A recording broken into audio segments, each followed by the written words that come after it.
976, kinokontrol si Victoria. Buti naman at ayos ka na. Kagigising lang ni Michael. Nanghina ang kanyang mga paa at kailangan niyang gumamit ng maraming pagsisikap para dahan-daang tumayo. At sa sandaling tumayo siya, naramdaman niyang nanlalambot ang kanyang mga paa. Hindi siya makatayo ng tuluyan at muntik na siyang matamba. Michael, mag-ingat ka. Sa kabutihang palad, nahawakan ni Lota si Michael sa oras. Medyo nahiya si Michael. Tumanda na ba siya? A mere 24 hours without food and he already so weak. Sinabi ni Michael, ang malaswang lugar na ito ay nagdulot sa akin ng maraming erotikong panaginip. Umalis na tayo dali. Sige. Sabay na lumabas ng kwarto sina Michael at Lota. May ilang lalaki na nakatayo sa labas. Naging very vigilant si Michael.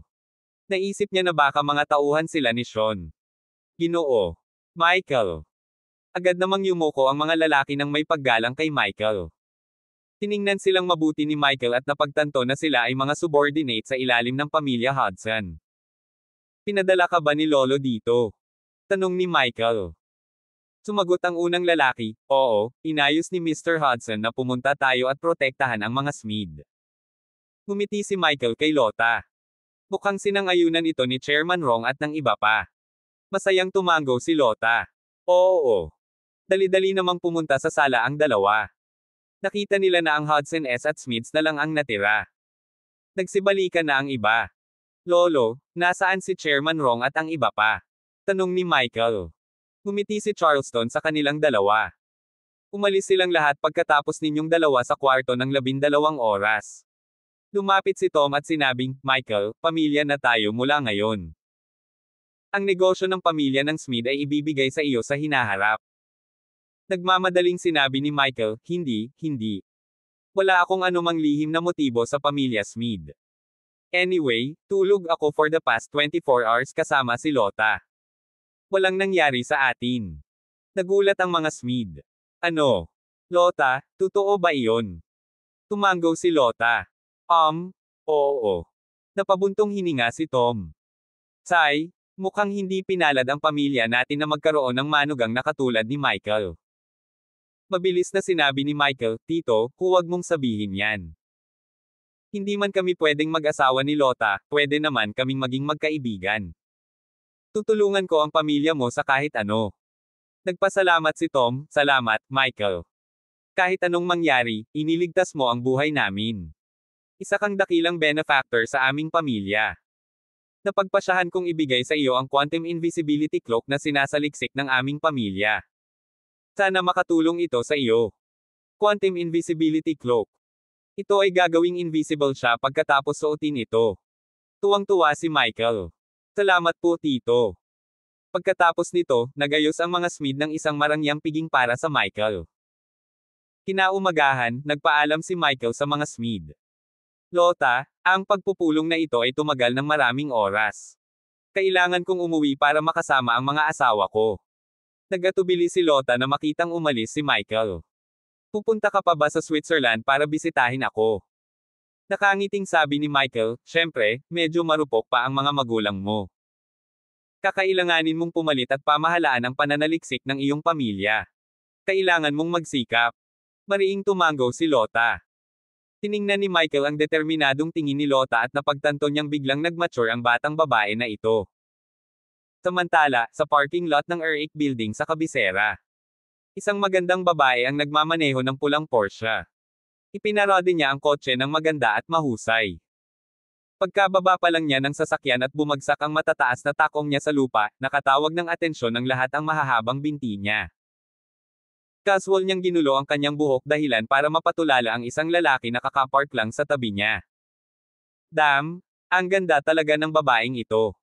Mukha siyang magandang CEO.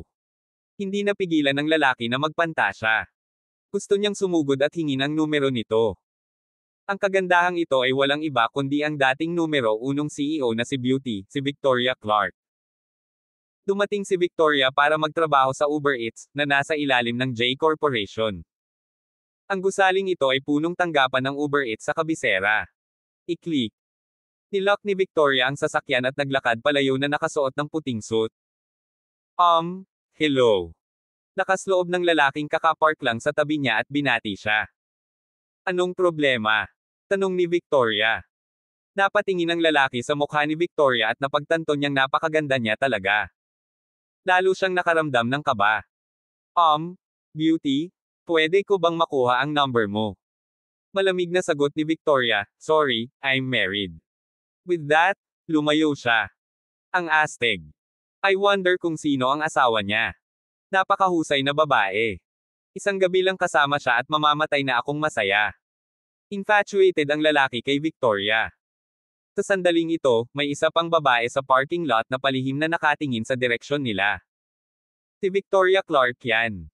Pangit at mapurol ang babaeng ito. Asawa iyon ni Sean, si Clara. Pagdating niya sa kabisera, nabalitaan na niya ang tungkol sa dalawang asawa ni Michael dito. Ang isa ay si Lauren mula sa pamilya Howard sa kabisera, at ang isa ay si Victoria Clark. Si Lauren ay mula sa pamilya Howard at hindi madaling pakitunguhan. Tungkol naman kay Victoria, ang kanyang bayan ay Houston. Wala siyang masyadong kamag-anak o kaibigan dito. Kaya naman, nagpasya si Clara na puntiryahin muna si Victoria. Naghanda na siya ng bagong accessory na makakakontrol sa isip ng isang tao. Gusto niyang sakupin ang katawan ni Victoria. Makalipas ang isang oras. Tinapos ni Victoria ang kanyang work meeting at pumunta sa banyo. Hello, Ms. Clark. Hello, Ms. Clark. Pinati ng lahat ng empleyado si Victoria habang dumaraan. Si Victoria ay bumalik sa kanyang dating buhay bilang isang CEO. Siya ay isang malakas na babae at ang corporate world ay ang kanyang natural na kapaligiran. Hindi siya nababagay na maging isang stay-at-home wife. Pagdating pa lang niya sa washroom, tumama ang isang mop sa high heels ni Victoria. Nako, pasensya na. Ako ay humihingi ng paumanhin. Nadumihan ko ang sapatos mo. Hayaan mong panasan ko sila para sa iyo. Isang babaeng nasa katanghaliang gulang ang nagpupunas ng sahig. Humingi siya ng tawad. Tinulyapan siya ni Victoria at napagtanto niyang medyo pangit ang babae. Hindi pa niya nakita ang babaeng ito dati. Hindi. Ayos lang. Mabilis siyang pinigilan ni Victoria sa pagpupunas ng kanyang sapatos at nagtanong, ikaw ba ang bagong tagapaglinis? Sagot naman ng kabilang partido, I'm a replacement. Nandito dapat ang pinsan ko pero hindi maganda ang pakiramdam niya ngayon at pinakiusapan niya akong takpan siya. Oh. Hindi na masyadong nag-isip si Victoria. Pwede ka munang umalis. Tumango ang babae. Sige, medyo mabaho itong banyo. Mag-spray ako ng pabango para hindi masyadong matitiis. With that, naglabas ang middle-aged na babae ng spray bottle na walang logo at ini-spray kay Victoria. Hoy, tingnan mo kung saan ka nagsaspray. Mabilis na umatras si Victoria. I'm sorry. Inispray ko sa buong mukha mo. Hindi ko sinasadya. Humingi muli ng paumanhin ang medyo may edad na babae. Kumunat ang noo ni Victoria. Nang makitang pangit ang babae at marumi ang pananamit, alam niyang hindi siya dapat magkaroon ng magaan na buhay, kaya't hindi na siya nagkagulo. Kalimutan mo na. Lumabas ka. Sige. Lumakad patungo sa pinto ang nasa katanghaliang gulang na babae dala ang kanyang mop. Bigla siyang lumingon at tumingin ulit kay Victoria. Nakakailang hakbang pa lang si Victoria nang mahimatay siya sa lupa. Hihihi, Victoria Clark. Thirst. With that face and that figure, she's really a beautiful CEO. Siya ay talagang kamangha-manghang. Young lady, matigas ang kapalaran. Huwag mo akong sisihin kung bakit kita nasaktan. Sino ang humiling sa iyo na maging asawa ni Michael? Kabanata 677, gustong patayin ni Victoria, si Lauren. Ang pangit at nakakakilabot na middle-aged na babae pala ay ang asawa ni Sean na si Clara. Nakatayo sa harap ni Victoria, hinangaan niya ang side profile ng nakababatang babae. Dahil sa kagandahan at figure niya, nanabik si Clara na angkinan siya. Ipinanganak si Clara sa isang mahirap na nayon sa bundok. Kasabay ng katotohanan na ang kanyang pamilya ay umasa sa malilim na pamamaraan ng pangkukulam upang mabuhay sa mga henerasyon, siya ay nakatadhana na manatiling nakatago sa madilim na sulok. Hindi niya magawang tumingin sa salamin at magbihis tulad ng ibang maliliit na babae. Sa huli, babae rin si Clara. Sinong babae sa mundo ang hindi gustong maging maganda? Nang makita niya ang isang babaeng may magandang figure at mukha tulad ni Victoria, si Clara ay labis na nagseselos at gustong maging katulad niya. Sa lalong madaling panahon, makakamit niya ito. Mabilis na naglabas si Clara ng isang tumpok ng mga sinaunang accessories mula sa kanyang bulsa, kasama ang G-beads. Inilagay niya ang mga sinaunang accessories na ito kay Victoria. Ang mga accessory na ito ay hindi lamang mga sorcery artifact, ngunit naglalaman din ng pinaka-advanced na teknolohiya. Bukod dito, ito ang unang Diyos na tumulong sa kanila na pagsamahin ang kanilang mga pamamaraan ng pangkukulam sa advanced na teknolohiya. Matapos gawin ang lahat, hindi na nagtagal si Clara. Agad siyang lumabas ng building. Makalipas ang 3 minuto, pumasok ang isang babaeng empleyado para gumamit ng palikuran. Nang bigla niyang makita si Victoria na nakahandusay sa lupa, nagbago ang ekspresyon ng mukha niya. Ms. Clark. Ms. Clark? Kamusta? Tulong. Nawala ng malay si Ms. Clark. Makalipas ang 15 minuto. Dumating si Clara sa Four Seasons Hotel at nag-book ng single room. Pagkapasok sa kwarto ay agad na nilock ni Clara ang pinto, pinatay ang mga ilaw at hinawi ang mga kurtina. Madilim ang kwarto. Pagkatapos ay naglabas siya ng isang aparato na maaaring kontrolin ang utak ni Victoria at inilagay ito sa kanyang ulo. I-click. Pinindot ni Clara ang isang button. Kasabay nito, biglang nagmulat ng mata si Victoria na wala pa ring malay sa office building. Nandito na ang ambulansya. Tulungan si Ms. Clark sa ambulansya. Nang makita nilang biglang nawala ng malay si Victoria at hindi na muling nabuhayan, nabalisa ang mga empleyado at agad na tumawag ng ambulansya. Ngunit biglang nagising si Victoria sa sandaling ito. Gising na si Ms. Clark. Ms. Clark? Okay ka lang ba?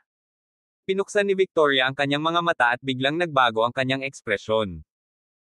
Kadalasan, neutral ang ekspresyon ni Victoria kapag may kinalaman sa kanyang mga empleyado. Pero ngayon, may kakaibang titig sa mga mata niya. Ito ay dahil ang katawan ni Victoria ay nasa ilalim ng kontrol ni Clara. Ayos lang ako. Habang nanunood ang kanyang mga empleyado, tumayo si Victoria mula sa sofa at muling pumasok sa washroom. Ms. Clark, saan ka pupunta? Bakit hindi ka pumunta sa ospital para magpa-check up? Oo. Mas maging mabuting kaysa magsisi. Hindi sila pinansin ni Victoria. Sa halip, dumiretso siya sa salamin sa banyo. Habang tinitingnan ang sarili sa salamin, nagbigay ng napakatamis ng ngiti si Victoria. Oh my God, ang ganda ko. Pinuri ni Victoria ang sarili sa salamin. Walang imikan ang mga empleyado. Ngunit mabilis silang nakabawi at nagsimulang manghimasok kay Victoria. Siyempre, si Ms. Clark ang numero 1 kagandahan sa kabisera. Hindi lang kapital. Si Ms. Clark ang number 1 beauty sa buong US. Pero kahit na nambobola nila siya, naguguluhan din sila. Si Ms. Clark ay palaging ipinagmamalaki ang kanyang sarili sa kanyang mga kakayahan at bihirang nag-aalala tungkol sa kanyang hitsura. Ano ang mali sa kanya ngayon? Siyempre, hindi nila alam na ang Victoria na nasa harapan nila ay isa pala talagang pangit na middle-aged na babae, Clara. Matapos tingnan ang sarili sa salamin ng mahabang panahon, at ubiling tumalikod si Clara. Nang makitang aalis na si Victoria, agad na nagtanong ang mga empleyado, Ms. Clark, saan ka pupunta? Mukhang inis si Clara. Bakit? Kailangan ko bang isumbong sa iyo kung saan ako pupunta? Hindi, syempre hindi. Paumanhin, Ms. Clark. Mag-ingat sa pagmamaneho. Agad namang humingi ng tawad ang mga empleyado. Magmaneho. May kotse ako. Oh, tama, ang Porsche na iyon. Kasalukuyang kinokontrol ni Clara ang katawan ni Victoria ngunit hindi niya taglay ang kanyang mga alaala, kaya wala siyang alam tungkol sa kanya. Pagpasok sa elevator, pinindot niya ang button para sa underground parking lot. Pagkatapos niyang kunin ang mga susi ng kotse, nakita niya ang pulang Porsche. Nagkataon na nandoon din ang lalaking pumarada sa tabi niya. Nang makitang muli ng lalaki si Victoria, tuwang-tuwa siya. You, beauty, 2 beses tayong nagkita sa maikling panahon. Tadhana talaga tayo. Medyo masungit ako kanina. Actually, ayos lang kung may asawa ka. Wala akong ulterior motive. Gusto ko lang makipagkaibigan sa'yo. Nagtataka ako kung ano ang iyong pinagkakakitaan. May plano ka bang maging isang internet celebrity? Kaya kitang iayos. Pinalaki ni Clara ang lalaki. Babae siya at madaling makita na nililigawan siya ng lalaking ito dahil gusto niya itong matulog. Pagbalik sa kanya, ngumiti siya. Sayang naman at hindi kita type. Kung hindi, magkakaroon ako ng one night stand sa iyo. With that, binuksan niya ang pinto ng kotse at pumasok. Napatulala ang lalaki. Ibang-iba ang ugali ng babaeng ito kumpara noong nakilala niya ito kanina. May chance ako. Tuwang-tuwa ang lalaki. Mabilis siyang tumayo sa harap ng sasakyan ni Victoria at sinabing, "Beauty, wait a minute. Sabihin mo sa akin kung anong klaseng lalaki ang gusto mo. Kaya kung magbago. Napaka-versatile ko. Kung hindi, sabihin mo lang kung anong klaseng lalaki ang gusto mo. Ipapakilala ko sa iyo ang kapatid ko." Pinaandar na ni Clara ang sasakyan. Napatingin siya sa malandi na lalaking nakatayo sa harap ng sasakyan at ngini siya ng masama. Tinapakan niya ang accelerator. Bang! Hinampis ni Clara ang lalaki sa isang poste sa parking lot. Paf! Dumura ang lalaki ng isang subo ng dugo at bumagsak sa lupa. Hindi man lang siya kumurap habang pinaandar niya ang sasakyan palabas ng parking lot. Siya ay patungo sa bagong tahanan ni Michael sa West Villa District. Michael, hindi ako makakauwi dahil sa iyo. Ngayon, kailangan kong sirain ang pamilya mo. Si Michael ay isang Diyos. Ibinili ni Sean na hindi maaaring patayin ni Clara si Michael dahil kapakipakinabang pa rin siya sa kanila. Gayunpaman, labis silang nasaktan ni Michael. Kailangang maghiganti ni Clara. Kaya naman, binalak ni Clara na gamitin ang katawan ni Victoria para patayin si Lauren. Hehe, pinapatay ng unang asawa mo ang pangalawang asawa mo. Ito ay magiging lubhang kawili-wili. Bumilis si Clara, walang pakialam sa pulang ilaw. Hindi nagtagal, nakarating siya sa West Villa District. Sa sandaling ito, natututo si Lauren kung paano maghanda ng Japanese cuisine sa bahay. Victoria, maaga ka bang nakabalik ngayon? Ikaw ay nasa para sa isang treat. Nagluto lang ako ng mga Japanese dish. Hayaan mong pagsilbihan ko sila ngayon. Naka-apron si Lauren. Bagamat simple lang ang suot niya, nagpalabas pa rin siya ng eleganteng vibe. Biglang naglakad si Victoria papunta kay Lauren at sinampal. Kabanata 678, patayin si Victoria. Smack! Sinampal ni Clara ang mukha ni Lauren. Tuluyan nang nahuli si Lauren. Natigilan si Lauren. Victoria, bakit mo ako sinaktan? Galit na sabi ni Clara, "You be asterisk T. How dare you agawin my man? Karapat-dapat ka bang mapunta sa bahay na ito?" Hinawakan ni Lauren ang pisngi niya, hindi niya maintindihan kung bakit biglang nagkaganito si Victoria. Mula nang magkasama silang dalawa sa bagong bahay na ito, naging maayos na ang kanilang pakikitungo. Nag-uusap sila hanggang hating gabi araw-araw, at naging mas malapit pa sila kaysa sa biolohikal na magkapatid. Malungkot na sinabi ni Lauren, "Victoria, may nagawa ba akong mali at nasaktan ka?" Ngumuso si Clara.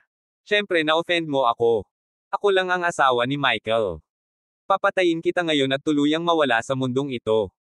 With that, inabot ni Clara ang isang kutsilyo sa kitchen counter. Nagpanik si Lauren. Alam niyang may ilang kakayahan sa pakikipaglaban si Victoria.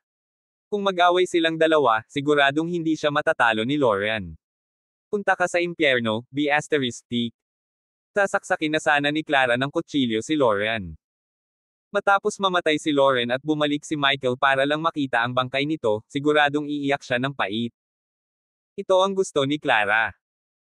Gayunpaman, sa pag-angat niya ng kanyang kamay, isang berdeng iPhone ang nabasag sa palso ni Clara. Bagamat may ilang kasanayan sa pakikipaglaban ni Victoria, siya ay payat na babae at mahina ang palso.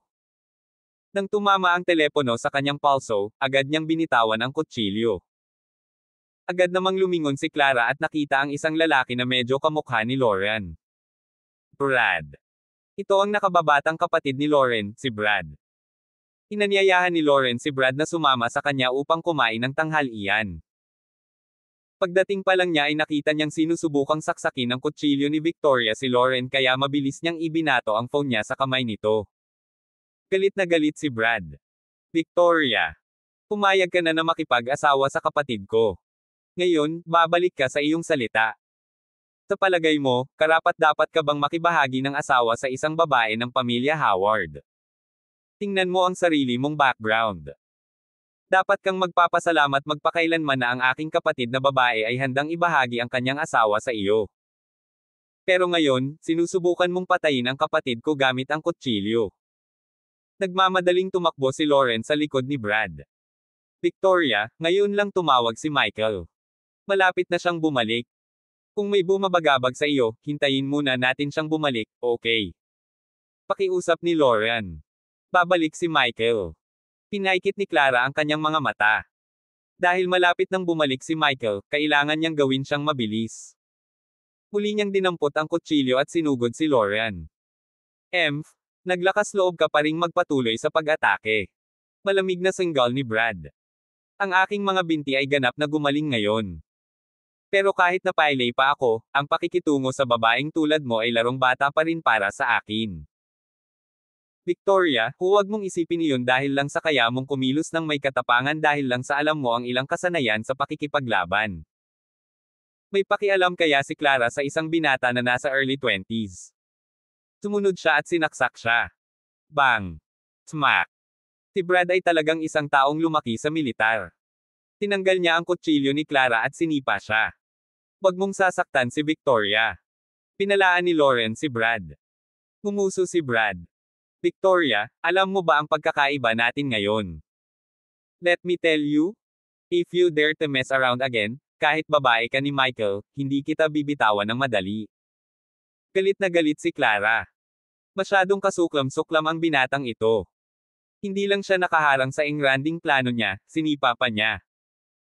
Reckless brat, dahil gusto mong mamatay ngayon, tutuperin ko ang wish mo.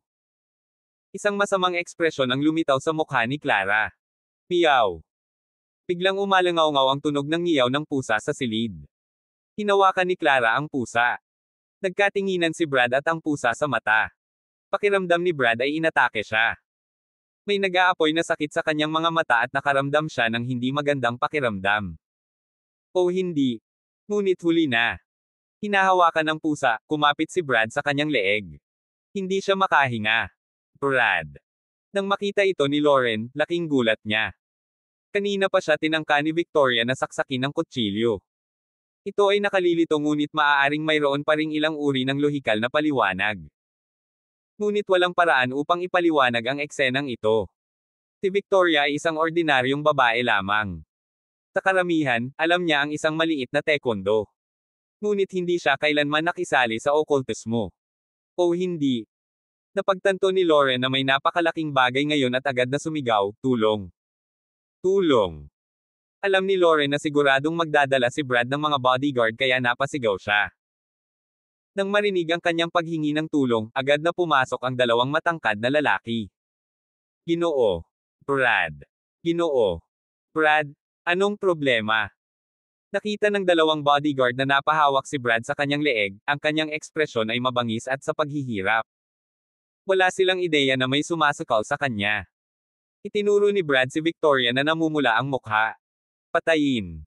Patayin mo siya. Hindi. Sigaw ni Lauren. Gayunpaman, nakikinig lang kay Brad ang dalawang bodyguard.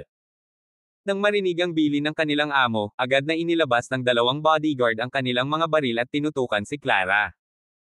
F***, anong nangyayari? May mga baril. Nagulat si Clara. Hindi niya inaasahan na may mga baril sa maaliwalas na tahanan ni Michael kasama ang dalawang asawa nito. Gusto pa niyang gamitin ang katawan ni Victoria, kaya hindi niya ito hinayaang mamatay. Bang! Isang putok ang nagpaputok. Gamulong si Clara sa lupa at iniwasan ito, binitawan ang pusa. Sa sandaling binitawan ni Clara ang pusa, hindi na nakaramdam ng pagkahilo si Brad. Sinubukan ni Clara na tumakas. Nang malapit nang magpaputok sa kanya ang bodyguard, muling sumigaw si Lauren, huwag mo siyang patayin. Dahil ayos na siya ngayon at nang makitang tatakas na rin si Victoria, inutusan ni Brad ang kanyang bodyguard. Tumigil ka. Mabilis na umalis si Clara. Napatingin si Brad sa pusa sa takot. Hindi pa siya natakot ng ganito sa buhay niya. Lauren, saan natutunan ni Victoria ang masamang pamamaraan na ito? Tanong ni Brad. Umiling si Lauren. Hindi ko alam. Feeling ko hindi siya yung Victoria na kilala ko. Kailangan kong tawagan si Michael ngayon. Tinawagan ni Lauren si Michael. Nakasakay si Michael sa Zephyr 3. Nang makita si Lauren iyon, masayang sumagot si Michael, "Honey, na-miss mo ba ako?" Lumilipad ako papuntang kabisera at makakarating na ako sa loob ng 1 oras. Maghanda ka ng pagkain at hintayin mo ako. Nag-aalalang sagot ni Lauren, "Hubby, may nangyaring masama. Hindi ko alam kung anong nangyari kay Victoria ngayon lang. Bumalik siya at sinubukan akong patayin gamit ang kutsilyo. Buti na lang andito si Brad at pinigilan niya." Gayunpaman, gumamit siya ng ilang uri ng masamang pamamaraan, para minsan ang isang pusa na naging dahilan para halos malagutan ng hininga si Brad. Laking gulat ni Michael nang marinig niya ito kaya nabitawan niya ang kanyang telepono. Kabanata 679, nakapatay ng tao si Victoria. Nagulat na si Michael nang mabalitaan niyang gustong patayin ni Victoria si Lauren gamit ang kutsilyo. Nang marinig niya ang pamilyar na paraan ng paggamit ng pusa para minsan ang isang tao hanggang mamatay, nanginginig si Michael sa takot. Ito ang paraan ng mga Handley. "Damn you, Handleys. Ang lakas ng loob mong hawakan ang asawa ko."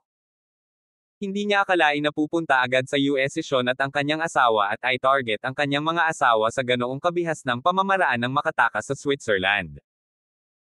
Kinuha muli ni Michael ang kanyang telepono, agad na sinabi ni Michael kay Lauren, "Lauren, manatili ka sa bahay at huwag kang pumunta kung saan-saan. Mula ngayon, kailangan mong maging maingat sa sino man sa paligid mo, maging sa pamilya. Babalik ako at haharapin ko ito kaagad." Pagkatapos ibaba ang tawag, sumigaw si Michael, lumipad ng buong bilis. Hindi siya makapag-aksaya ng 1 segundo. Sina Michael at Victoria ay may mahabang kasaysayan na magkasama. Ayaw niyang makitang may mangyari kay Victoria. Lalo na't napanaginipan ni Michael na mabaril si Victoria. Kung si Michael ay isang Diyos, ang kanyang mga pangarap ay matutupad. "Victoria, kahit anong mangyari sa'yo." Pinagsalikop ni Michael ang kanyang mga kamay, nakaramdam ng labis na pagkabalisa.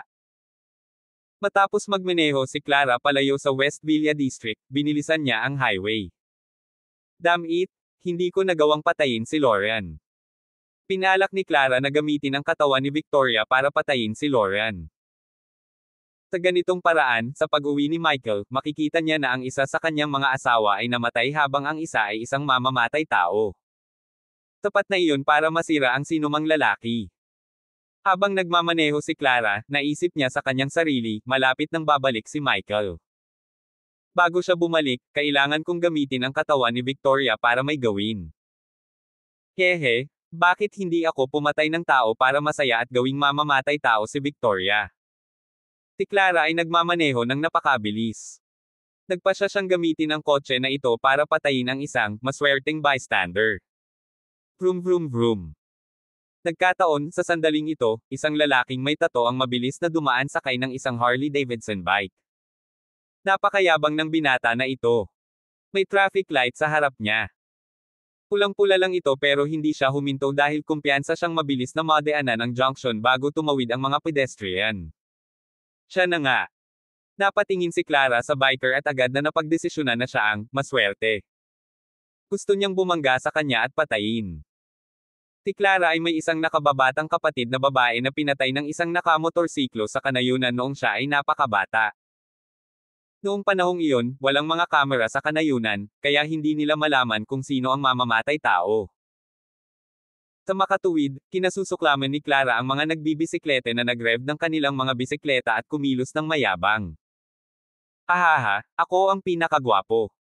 Napaka-narcissistic ng batang biker. Laking gulat niya nang biglang sumugod sa kanya ang isang pulang Porsche sa mas mabilis na bilis. Bang! Bumagsak. Ang Porsche ay bumagsak ng diretso sa Harley Davidson. Habang ang dalawang sasakyan ay gumagalaw sa napakabilis, ang biker ay pinalipad sa himpapawid bago bumagsak sa lupa. Walang suot na helmet ang lalaki. Nauntog ang ulo niya sa lupa at namatay siya sa lugar. Nagkaroon ng pool ng dugo sa kalsada. Ah! Oh my God, may aksidente. Patay ang lalaking nakamotorsiklo. F***, I already felt that idiot was a eyesore. Pagmamaneho ng isang pangit na motorsiklo at pinaandar ang kanyang makina ng napakalakas. Nararapat siyang mamatay. Dapat maganda ang kakayahan ng batang iyon sa pagbibisikleta. Paano siya nabangga sa sasakyan? Babae ang driver, tama. Nagkataon lang na traffic junction ito at maraming tao sa paligid. Kalmadong bumaba ng sasakyan si Clara. Kahit na siya ay pumatay ng isang tao, hindi siya nagpanik. Sa halip, may ngiti sa labi. Naglakad pa siya patungo sa bangkay ng lalaki. Matapos makumpirma na patay na siya, lumalim ang ngiti nito. Napakagaling. May napatay si Victoria at napakaraming saksi. Michael, kahit gaano ka pa kayaman, tingnan natin kung paano mo ito ayusin. Maaaring patayin ni Clara si Victoria, ngunit nadama niya na ito ay napakadali para kay Michael. Gusto niyang makita ni Michael na maging mamamatay tao ang kanyang asawa. Bukod dito, malalaman niya na ang kanyang asawa ay hindi pumatay sa kanyang sariling kagustuhan, ngunit siya ay parurusahan pa rin ng batas at kinasusuklaman ng publiko. Iyon ang magiging pinakamalupit na paraan ng paghihiganti. Dahil sa aksidente, bumagal ang takbo ng mga dumadaang driver at sinira ang kanilang mga bintana para tingnan. Sigaw ni Clara sa mga tao, anong tinitingin-tingin nyo? Bilisan mo at tumawag ng pulis. Nakapatay ako ng tao. Bilisan mo at tumawag ng pulis para arestuhin ako. Wow! Ang ganda talaga nitong babaeng driver. Kawawa naman. Na-fall out of love ba siya? Mukhang wala siya sa mood. Bakit lahat ng kagandahan ay nakakatugon sa mga hamak? Dahil sa kagwapuhan ni Victoria at sa pagmamaneho niya ng Porsche, nagkaroon ng mainiitang usapan sa mga tao. Marami rin ang naglabas ng kanilang mga telepono para kumuha ng litrato. Sa sandaling ito, isang Mercedes-Benz S600 ang paparating mula sa kabilang direksyon. Nang mapansin ng nasa backseat na may aksidente, binuksan niya ang bintana at dumungaw sa labas. Nagulat siya sa eksena. Victoria. Ito ay si Russell Miller, ang pinakamayamang tao sa Houston. Nakilala din ng driver si Victoria.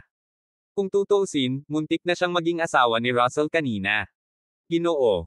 Miller, ito ay masama. Napatay ni MS Clark ang isang tao sa isang aksidente sa sasakyan. Napakaraming saksi. Ano ang dapat nating gawin? Alam ng driver na malaki ang pakialam ni Russell kay Victoria. Agad na inutusan ni Russell ang driver, dalhin mo si Victoria sa kotse namin. Oo. Nagmamadaling bumaba ng sasakyan ang driver at lumapit kay Clara. Hinawakan niya ito at sinabing, MS Clark, huwag kang manatili sa pinangyarihan ng aksidente. Sumama ka sa akin. Kadalasan, ang driver ay hindi maglakas loob na maging matapang na sunggaban si Victoria. Ngunit ito ay isang espesyal na pangyayari, kaya ang driver ay hindi maaaring mag-abala tungkol sa pagiging angkop.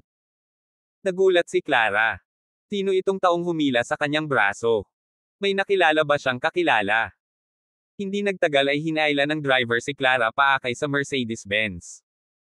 Nang makaupo na siya sa likurang upuan, agad na inutusan ni Russell ang driver, magmaneho ka na.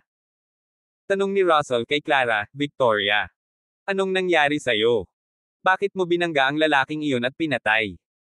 Alam ni Russell na napakahusay ni Victoria sa pagmamaneho. Malabong aksidente iyon. At saka, kahit na aksidente lang talaga, hindi ipagsigawan ni Victoria ang mga salitang iyon sa publiko. Base sa pagkakaintindi ni Russell kay Victoria, malamang na-provoke siya ng lalaking iyon sa kahit anong paraan kaya sinadya niya itong mabangga. Ikaw. Napatingin si Clara kay Russell. Hindi niya alam kung sino siya, ngunit hindi niya maamin iyon. Kailangan niyang kumbansihin ang lahat na siya si Victoria at malinaw ang kanyang isip. Kung hindi, maaaring samantalahin ito ni Michael para maalis si Victoria nang walang Scott. Napabuntong hininga si Russell. Kung alam ko lang na hindi ka magiging masaya kay Michael, dapat iginiit ko na pakasalan mo ako noon. Nang marinig ito, nagliwanag ang mga mata ni Clara.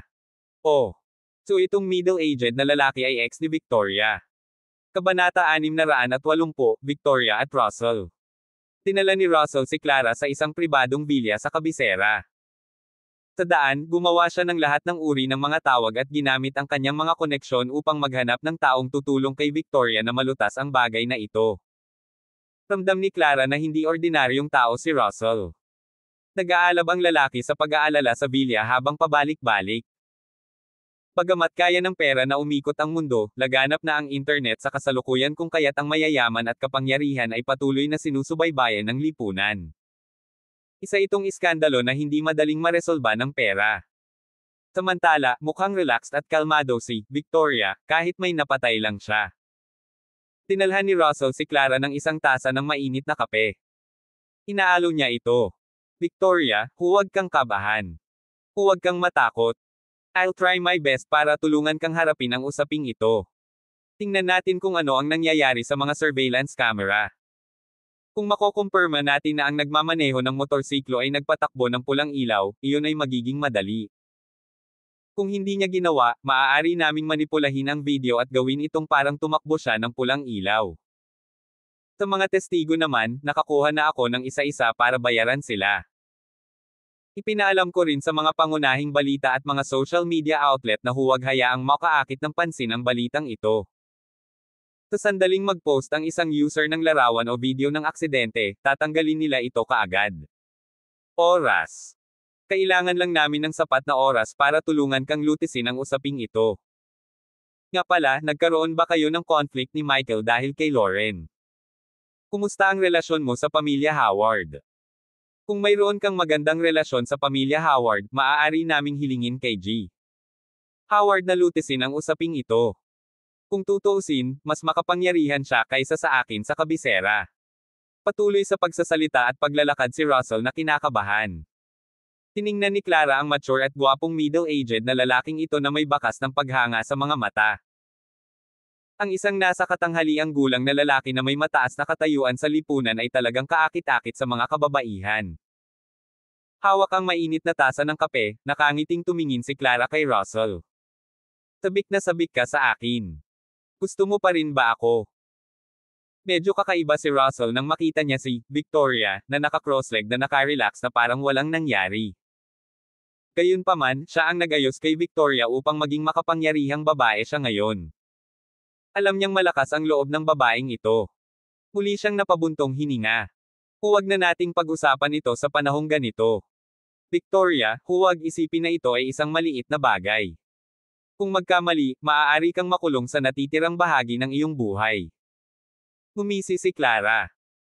Ang paggugol sa natitirang bahagi ng iyong buhay sa kulungan pagkatapos pumatay ng isang tao ay kung paano ang mga bagay ay dapat, tama. Hehe. By the way, paano ko kayo madalas ay address? Noon lang naramdaman ni Russell na may mali talaga. Bakit ganyan ang tanong ni Victoria? Miller ang tawag mo sa akin noon. But now? You usually call me Russell, sagot ni Russell. Kaya ang kanyang pangalan ay Russell Miller. Sa wakas ay nalaman na ni Clara ang pagkakakilanlan ni Russell. Ibinaba ang kanyang tasa ng kape, tumayo si Clara at naglakad patungo kay Russell. Hinawakan ng mga kamay niya ang shirt niya habang nakangiting sinabi, Russell, I regret it so much now. Kung ikaw lang sana ang pinakasalan ko noon. Naalala mo ba kung bakit hindi kita pinakasalan noon? Sabi ni Russell, paano ko makakalimutan? Lumapit ka sa akin dahil sa sitwasyon ng iyong ama at sinabing gusto mo akong pakasalan at gumuhit ng malinaw na linya sa pagitan mo ni Michael. We had the whole wedding planned and was just about to exchange rings. Pero bago iyon, pumasok si Michael at inagaw ka sa akin. Nagkiss pa kayo sa araw ng kasal namin. Victoria, alam mo ba kung gaano mo ako nasaktan? Maging ang pag-iisip na maghalikan sina Michael at Victoria sa kanilang kasal ay nakakagalit. Sinong lalaki ang makakatiis ng ganitong kahihiyan? Bukod dito, si Russell ang pinakamayamang tao sa Houston. Siya ay naging katatawanan sa kanyang bayan. Matamis na sabi ni Clara, I'm sorry, Russell. Niloko ako ni Michael noon. Narealize ko lang kung gaano siya ka-abstard pagkatapos ko siyang makasama. Russell, gusto mo pa ba ako? Sa buong katawan ni Victoria, masuyong tumingin si Clara kay Russell. Sagot ni Russell. Siyempre. I've liked you for so many years. Paano kita makakalimutan ng ganun-ganun lang? I've always believed na magsasama tayo forever. Ngunit pagkatapos mong pumunta sa Orlando at makilala si Michael, tumanggi ka man lang na kilalanin ako. Noong kasal natin sa Houston, tumanggi ka pa na halikan ako, ang iyong fiancé. Paanong hindi ako madidismaya tungkol dyan? Napangiti si Clara at biglang may naisip na masama. Mukhang magkaribal sa pag-ibig sina Michael at Russell. Kung gagamitin ko ang katawan ni Victoria para lokohin si Michael kay Russell, siguradong mababaliw sa galit si Michael. Haha. Pumunta si Clara sa US para maghiganti kay Michael. Ang paggamit sa katawan ni Victoria para pumatay ng tao ay walang kabuluhan. May bago siyang plano ngayon. Inabot ni Clara ang mukha ni Russell at marahang sinabi, "I'm sorry, Russell. Masyado akong harsh sa'yo dati. Noon pa man ay gusto mong balikan kita, di ba? Ngayon, babayaran kita." Napatulala si Russell. Nauutil niyang sabi, "Victoria, are you sure?" Victoria, tumango. Hindi nagtagal, nakarating si Zephyr 3 sa West Villa District. Nagmamadaling pumasok si Michael sa bahay. "Lauren, kamusta? Ayos ka lang?" Agad na pinuntahan ni Michael si Lauren. Labis siyang nag-alala nang marinig niya sa telepono na muntik na siyang masaksak. Nang makitang maayos na si Lauren, nakahinga ng maluwag si Michael. Agad na nakaramdam ng panatag si Lauren ngayong nandito na si Michael. "Hubby, ayos lang ako." Ngumuso si Brad. "Mabuti na lang at dumating ako sa oras. Kung hindi, pinatay ni Victoria ang kapatid ko." Si Victoria ay asawa rin ni Michael at siya ay isang babaeng minahal niya ng husto. Nagmamadaling sinabi ni Lauren, "Brad, huwag kang maglabas ng kalokohan." Giit ni Brad. "Hindi ako nagbubuga ng kalokohan. Nagsasabi ako ng totoo.